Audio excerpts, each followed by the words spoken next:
right now. Pittsburgh's best sports show is about to begin. Call us or tweet us. We got things to talk about. Ireland Contracting Nightly Sports Call. All right, Ken, thanks very much. Good evening, everyone, and welcome to a July 3rd edition of the Ireland Contracting Nightly Sports Call right here on Pittsburgh CW. 412-575-2600. That's the number of the Bordas and Bordas hotline. You can call us tonight and air your opinions about Pittsburgh sports, or you can tweet at KDPomp, at Paul Zeiss. Angeles, after getting thwarted last night, I don't know what other word you could use. It was embarrassing, 17-1. And right off the bat tonight, they started with back-to-back home runs to start the game. First pitch, Jock Peterson, boom. And that was followed by, on a 3-0 pitch, it was Max Muncy, who was taking over for Corey Seager. Remember, Seager is out. He's a tremendous player, but they just keep moving on. They develop guys, they bring guys up, they sign guys. The Dodgers right now on a pace to hit some record-setting home runs for them as a franchise. They had 55 in June. They're already off to 7 in 3 games in July. Paul Zeiss of the Pittsburgh Post-Gazette, 937 The Fan.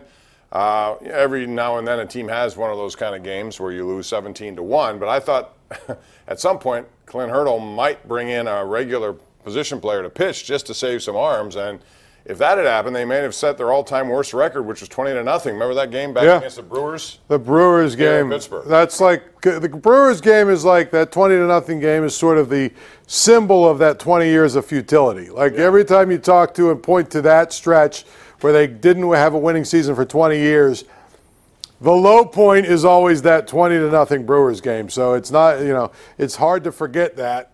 And last night was very similar. I mean, just little things like the second run of the game by the Dodgers was that silly throw as Diaz threw it back and somehow we didn't throw it far enough or what. I don't even know what happened. Like Kingan got tangled up and then he gets off his glove and they get an easy run. They get a run. What would have Polanco done at third? Would he have stayed there or maybe retrieved the ball?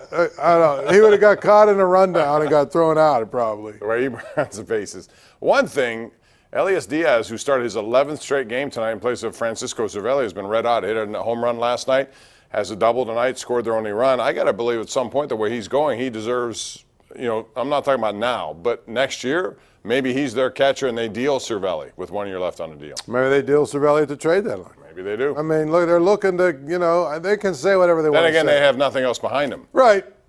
But they're looking to save some money. They're looking to deal some veteran guys.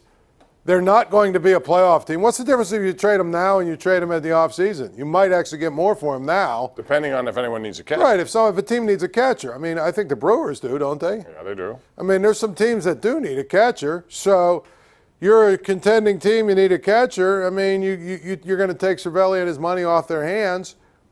To me, okay, so you finish the season with, who would it be, Stallings as your backup? And that's about it. Right, but who cares? Like, the bottom line is this is a team that's not going to go to the playoffs. If you can get something for Cervelli that helps you win next year, or something, save the money and use the money, but that's always the part of the equation we talk about, Bob. They save the money, put it together in a big pile. Are they going to use it in the offseason to get better? And the answer is usually no. Or give it to just, a guy who's $2 million a year player, doesn't do much. Right. Looks like you're bringing in guys and you really aren't. But the thing about Cervelli, he has damaged goods potentially written all over him. He had another concussion. He hasn't been back since. Not sure what you're getting with him because he's had his injury problems over the years, so we'll see.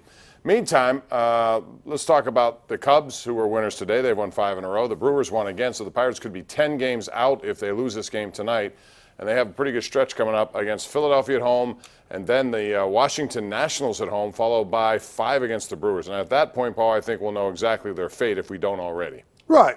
And I think even if they go like 7-4 in those 11 games, that's not going to be enough. I mean, that'll get them to a point where you say, exactly. And so to me, I got a kick out of it yesterday. I had a guy on my show call in and was talking about how negative I was because I said there's no shot of them making the playoffs. There is none. Not right now. There's none. But if you look at their record, yesterday they were 40-44, I think is what they are, right? Which means they've got 78 games left. To get to 87 wins, let's say 87 wins is a wild card. Do the math on what they had. They have to go 47 and 31. Right. And the other thing They is, ain't doing that. in order to get the second wild card, they got to leap over 6 teams right now. That's the second wild card, not the first, the second. So we got to take a break. When we come back, we'll talk about more of this Pirate stuff. Also, if you want to talk about what the Penguins have done, maybe will do, because there's still some trade talk going on out there. We'll get into that. And anything else is fine by us as well. 412-575-2600. That's the number to call. Give us a shout right here live on Pittsburgh CW. The Ireland Contracting Nightly Sports Call is brought to you by Ireland Contracting, Pittsburgh's #1 home exterior expert in roofing, siding, windows, and gutters.